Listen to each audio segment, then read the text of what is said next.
ওইখানে রাস্তাটা হলে কি অসুবিধা হবে?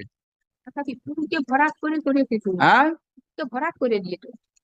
পুকুর ভরাট করেছে? হ্যাঁ, ওই তো আমার ডোবা, 367 লাগে এই ডোবাটা কার? আমাদের।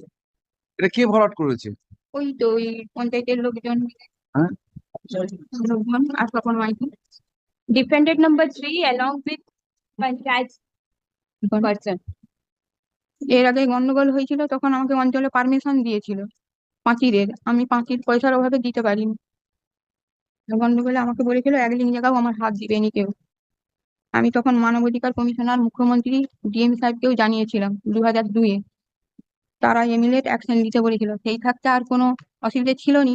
পারমিশন নেওয়ার পরে আবার ওই 2018 সালে ওই 31/10/2018-তে রাত্রেবেলা এসে পুকুরের মাছ।